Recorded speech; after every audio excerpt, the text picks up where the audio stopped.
कहिए कैसे हैं आप? हम हैप्पी वाइफ कैसे बने? Happy wife happy life. देखिए, चाहती तो सभी वाइफ्स हैं कि उनकी लाइफ हैप्पी हो, वो खुश रहे, पर जाने अनजाने कुछ ऐसी गलतियां कर जाती हैं जिनका ध्यान रखना है। अब जैसे कि मैंने ये कहा कि हैप्पी वाइफ कैसे बने, तो जहाँ कुछ लेडीज़ को, कुछ वाइफ्स को बहुत ज़्यादा उत्सुकता होगी, अच्छा कैसे बने, चलो सुनते हैं, है ना। वहीं कुछ वाइफ्स ऐसे भी होंगी हैप्पी वाइफ, मतलब ही नहीं, एक वाइफ कभी हैप्पी रह ही नहीं सकती। आप मेरे से लिखवा लो, मतलब इस तरह की सोच होगी, इस तरह की थिंकिंग होगी। तो ये जो है ना माइंडसेट नेगेटिव, इसी को तो ठीक करना है सबसे पहले। ये जो मैं बोल रही हूँ ना, जाने अनजाने कुछ गलतियां कर जाती हैं, तो सबसे बड़ी, चलिए एक काम करते हैं, मैं सबसे पहला पॉइंट ही ये बनाती हूँ कि अपना जो माइंडसेट है ना, इसको पॉजिटिव रखना है। देखिए, घर की आर्थिक स्थिति कितनी भी अच्छी क्यों ना हो, लेकिन जब तक मानसिक स्थिति ठीक नहीं होगी ना, कुछ भी ठीक नहीं हो सकता। आप ये देखिए, आप कह रहे हैं आपके घर में सोफा सेट है, अच्छी बात है, आपके घर में डाइनिंग सेट है, अच्छी बात है, डिनर सेट है, अच्छी बात है, लेकिन माइंड सेट नहीं होगा ना, कुछ नहीं हो सकता, कुछ भी नहीं हो सकता। तो माइंड को रखना है सेट, माइंड को रखना है पॉजिटिव, क्योंकि जब तक पॉजिटिव ही नहीं होगा ना, तो सारी चीजें नेगेटिव ही नजर आएंगी। और आपको पता ही है, यद भावो तद भवति, जो हम सोचते हैं वही बन जाते हैं। तो क्यों ना हम पॉजिटिव सोचे, क्यों नहीं हम ये सोच सकते कि हाँ हम भी बन सकती हैं हैप्पी, क्या बात है इसमें, क्या प्रॉब्लम कहाँ आ रही है इसमें। कम से कम हम सीखने की उत्सुकता तो रखें कि अच्छा कैसे बने, मतलब अपने अंदर भी झांकें, जो भी चीजें हैं, मतलब सोचने की। देखिए, सबसे ज्यादा जरूरी है अपना माइंडसेट पॉजिटिव रखना, माइंड को सेट रखना, और सेट का मतलब पॉजिटिव रखना। ये हुई पहली बात। अब दूसरी बात, उम्मीद छोड़नी होगी। उम्मीद कैसे? बहुत ज्यादा एक्सपेक्टेशंस रख लेते हैं हस्बैंड से, भाई वो मेरे हिसाब से चले, जैसे मैं कहूँ वैसे करे, और खुद को बदल ले, जैसा मैं चाह रही हूँ वैसा ही बने, मतलब खुद को बदल ले। क्या बात कर रही हैं आप? खुद को बदल सकती हैं आप? खुद को, जब खुद को बदलना इतना मुश्किल है, कैसे उम्मीद रख सकती हैं कि सामने वाला बदल जाएगा आसानी से? देखिए, प्रॉब्लम कब आती है? जब हम दूसरे से उम्मीदें रखते हैं, उम्मीद पूरी नहीं होती, तब हमें बहुत दिक्कत आती है कि ये तो ऐसे, ये वैसे, इन्होंने ये नहीं किया, इन्होंने वो नहीं किया, इन्होंने पूछा नहीं। तो अगर उम्मीद ही नहीं रखेंगे तो बात ही खत्म। उम्मीद मत रखिए। हाँ, अगर आपको कुछ उनसे एक्सपेक्टेशंस हैं, तो आप खुद को बदलिए, खुद में बदलाव ले आइए कि वहां तो ये तो जैसे हैं, ये तो वैसे ही रहेंगे, ये चेंज नहीं हो सकते, अब मुझे ही चेंज लाना है, मुझे ही अपने अंदर बदलाव लाना है। तो उस वे से कि मैं अब किन बातों से खुश रह सकती हूँ, वो चीजें सोचनी है। देखिए, घर को मालकिन बन के नहीं, बल्कि मालिन बन के संभालना है। हाँ ठीक है, ख्याल जरूर रखना है, सबका रखना है, लेकिन अधिकार नहीं जताना। जहां हमने अधिकार जताना शुरू कर दिया ना, वही प्रॉब्लम आनी शुरू हो जाएगी। खुश रहने की तो बात कर रहे हैं ना हम, देख लीजिए अगर इस बात को अपना लिया ना, लाइफ में कितना फर्क पड़ जाएगा। अब तीसरी बात, कैंची बन के नहीं रहना, सुई बन के रहना है। अब ये कैंची और सुई का क्या मतलब हुआ? देखिए, कैंची का मतलब है कि एक का दो करना। कैंची कपड़ा काट देती है ना, तो एक कपड़े के दो कपड़े कर देती है, वहीं सुई दो का एक कर देती है, मतलब मिल के चलती है। तो हमें भी मिल के चलना है, मतलब सबको अलग थलग नहीं कर देना, हमने एक साथ मिल के चलना है, एकजुट होके रहना है, टीम वर्क में काम करना है। कई बार बोलती है ना वाइफ्स की, मैं तो अकेली रह गई, मेरी कोई हेल्प नहीं कर रहा, मैं तो इस घर में नौकरानी बन के रह गई। नौकरानी नहीं है, आप मालकिन है घर की। ये चीज मन से निकाल दीजिए, आप हेल्प लीजिए ना, आप बोलिए तो सही। आप बोलती नहीं है, आप तो ये सोचती है कि हस्बैंड सब कुछ समझ जाएंगे, मैं सारा दिन काम करके थक जाती हूँ तो वो मेड रख देंगे, कोई नौकर ले आएंगे घर पे। आप तो बोलिए, नहीं समझ आ रहा उनको, खुल के बात कीजिए कि मुझे प्रॉब्लम है, मैं थक जाती हूँ, या मुझे मदद चाहिए, आप मेरी मदद करा दो। हस्बैंड से बोलिए कि आप मेरी मदद करा दो, उसमें कोई प्रॉब्लम है? देखिए, जहां आपको जरूरत है आप उनकी हेल्प लीजिए, जहां उनको जरूरत है आप उनकी मदद कीजिए। बहुत अच्छा लगेगा मिलजुल के जब काम करेंगे, जब आप उनके काम आएंगे, और जब वो आपके काम आएंगे ना, आपको इतनी खुशी मिलेगी, इतना अच्छा लगेगा जिसका आप अंदाजा भी नहीं लगा सकती। करके तो देखिए, मतलब मिलके चलेंगी ना, बहुत अच्छा लगेगा, बहुत अच्छा लगेगा, मतलब दिली खुशी मिलेगी। ये जो हम चाह रही है ना हैप्पी वाइफ, ये इसी में हो जाएगा। अब चौथी बात, एक सोच जो मन में बिठा रखी है ना कि शादी एंड ऑफ लाइफ है, शादी हुई अब लाइफ खत्म, सपने सारे मर गए, ये बिल्कुल गलत बात है। ये सोच को ना मन से निकाल दीजिए। शादी एंड ऑफ लाइफ नहीं है, शादी एक खूबसूरत शुरुआत है और यहीं पे रह के हमने अब अपने सपने सारे के सारे जो भी देखे हैं वो पूरे करने हैं। अभी तो हमने लाइफ का बहुत थोड़ा सा हिस्सा जिया है, अब पूरी जिंदगी जीनी है यहाँ पे और खुशी खुशी जीनी है। अपने हिसाब से भी तो जिएंगे ना हम, कि नहीं? तो ये चीज़, ये जो नेगेटिविटी है ना, इसको मन से निकालना होगा। अब देखिए, ठीक है, मैं समझती हूँ कि शादी के बाद जिम्मेदारियाँ बहुत बढ़ जाती हैं, बहुत फ़र्क पड़ जाता है। अब तो दो दो घर हो गए हमारे, दो दो पेरेंट्स हो गए हमारे, फैमिली बड़ी हो गई, रिश्तेदार बड़े हो गए। एक बार आप एडजस्ट हो जाइए अच्छे से, है ना? सारा देख लीजिए कि किस तरह से मैंने करना है, मेरा क्या सपना है। मुझे जैसे मान लीजिए स्टडी करनी है, पढ़ाई करनी है, सुबह जल्दी उठिए, सुबह 3 बजे उठिए, सुबह 4 बजे उठिए, या देर रात तक पढ़िए। मतलब ये खुद करना पड़ेगा हमें। ये इस चीज़ को कई बार तो क्या होता है कि हम कंफर्ट जोन में आ जाते हैं, भाई अब नहीं हो रहा तो चलो ये नाम दे देते हैं कि समय नहीं मिल रहा। ये गलत बात है। अगर आपने सपने देखे हैं तो कोशिश भी आपको ही करनी पड़ेगी। मतलब अगर कुछ बनना है तो वो मेहनत आपको ही करनी पड़ेगी और आप कर भी सकती हैं।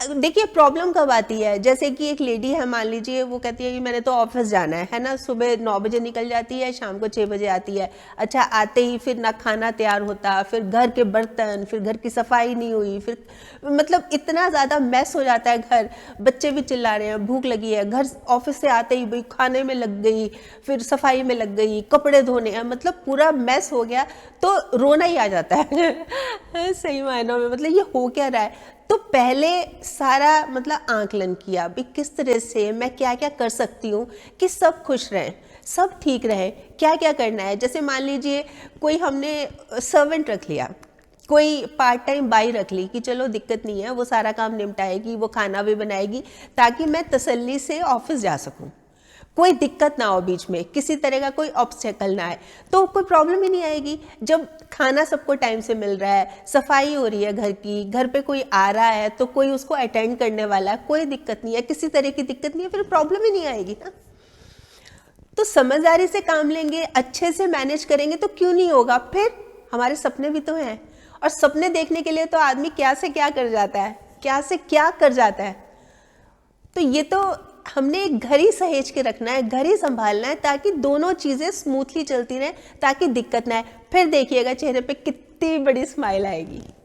ये होता ही है। मतलब जो मैंने स्टार्टिंग में बोला था ना, कई बार जाने अनजाने ही हम छोटी मोटी गलतियां कर जाते हैं, बस यही है।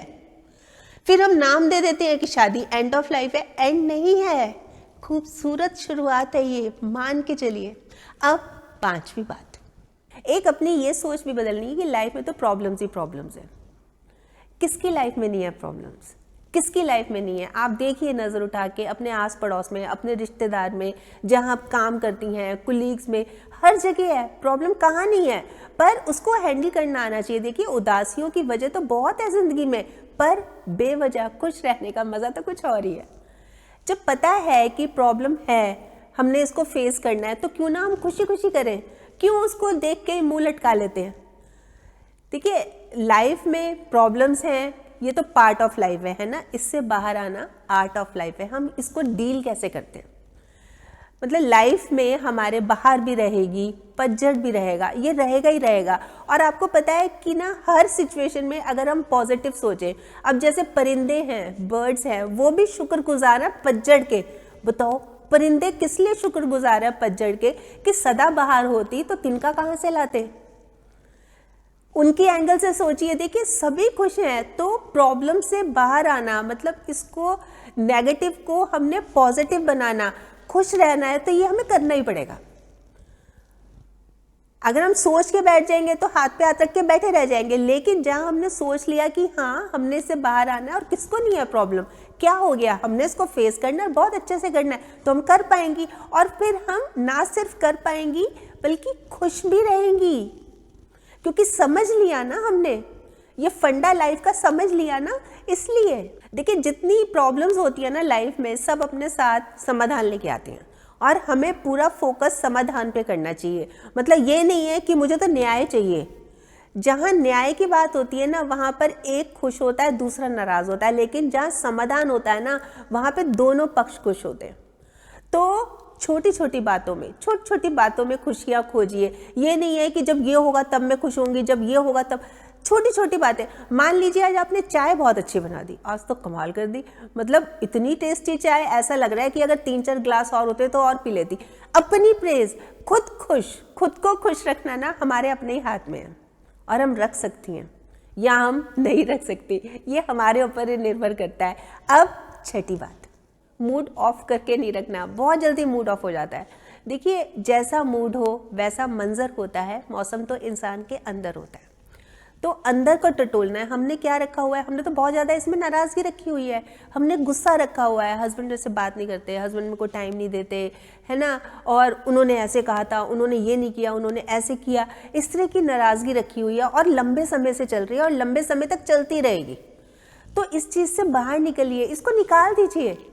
ये जितने माइंड में ग्रजेस हैं ना, दिल में ग्रजेस हैं, लंबी लंबी शिकायतें रखी हुई हैं, सब निकाल दीजिए। चलो कोई बात नहीं, बात खत्म करते हैं, लेट गो करते हैं, मतलब एक नई शुरुआत करते हैं। मतलब जितना इनमें उलझे रहेंगे ना, उतनी लाइफ और डल होती रहेगी। और जितना निकाल के चलो, मेरी गलती थी, आई एम सॉरी, उन्होंने गलत किया, देखो ये आपने गलत किया, आगे से मत करना, मुझे अच्छा नहीं लगा, मतलब खुल के बात कर ली, बजाय इधर उधर बात करने की। इधर उधर नहीं करनी।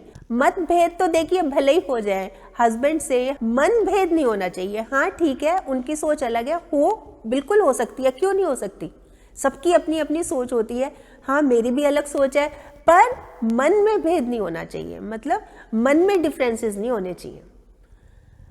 जहां मेरी गलती हुई, माफ़ी मांगने में बिल्कुल देर नहीं लगानी चाहिए, और जहां उन्होंने कोई अच्छा काम किया उसको अप्रिशिएट करने में भी टाइम नहीं लगाना।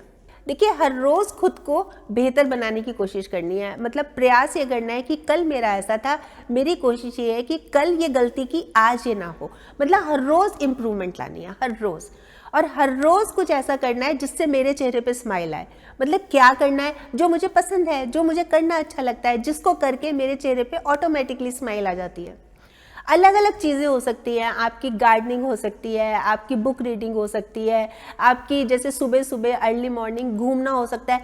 जो भी काम मतलब आपको लगता है आपके हिसाब से कि ये काम आपके चेहरे पे स्माइल लाता है, तो उसको करना ही करना है। और इसमें जो है ना, सबसे ज़्यादा ज़रूरी बात, अपना ख्याल रखना मत भूलना। आपको रेस्ट लेना है, आप रेस्ट लीजिए। आपको एक बार डॉक्टर को दिखाना है, आप डॉक्टर को दिखाइए। अपना ख्याल रखना ना बहुत ज़्यादा ज़रूरी है। आप अपना ख्याल नहीं रखेंगी तो दुखी रहेंगी, मतलब खुशी गायब हो जाएगी। जब खुद ही खुश नहीं रहेंगी तो दूसरे को कैसे खुश रखेंगी? दूसरे को भी खुश रखना है ना, हमने खुद भी खुश रखना है अपने आप को। अच्छा, अपने आप को खुश रखेंगे तो जब हमारे चेहरे पे स्माइल देखेंगे ना सामने वाले, तो उनके चेहरे पे खुद ब खुद स्माइल आ जाएगी। देखिए, सुबह उठ के हमें उस इंसान को बिल्कुल खुश रखना है, पूरा दिन खुश रखना है जो हमें आईने में मिलता है।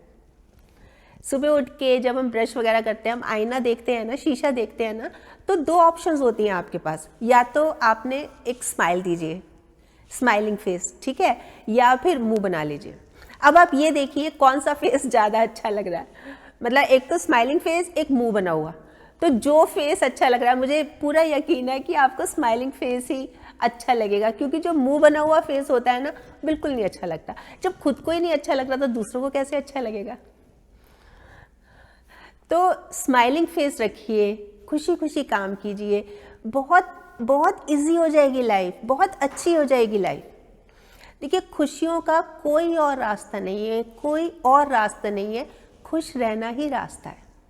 और एक बात बताऊं मैं, जिस घर से बहू बेटियों की, है ना, मुस्कुराने की, खिलखिलाने की आवाज़ें आती है ना, उस घर को वास्तु दोष कभी नहीं लगता। हंसिए, खिलखिलाइए, मुस्कुराइए, आपकी ज़िंदगी है, खुश रहिए, और ये आपके हाथ में ही है। सबसे बड़ी बात ये है कि ये आपके हाथ में ही है। वैसे बताएं आप क्या सोचती हैं इस बारे में, आपके कमेंट्स का मुझे इंतज़ार रहेगा। और हाँ, अगर आपने मेरा ये YouTube वाला चैनल अभी तक सब्सक्राइब नहीं किया तो प्लीज़ कर लीजिएगा, और इसमें जो एक बेल का बटन है ना, ये भी दबा दीजिएगा, ताकि जब भी जैसे मैं कोई वीडियो अपलोड करती हूँ आपके पास नोटिफिकेशन या मैसेज आ जाए। और अगर आपको ये वीडियो अच्छी लगी, आपको लग रहा है कि हाँ किसी और के काम भी आ सकती है, तो प्लीज़ आप इसको शेयर भी ज़रूर कर लीजिएगा। ठीक।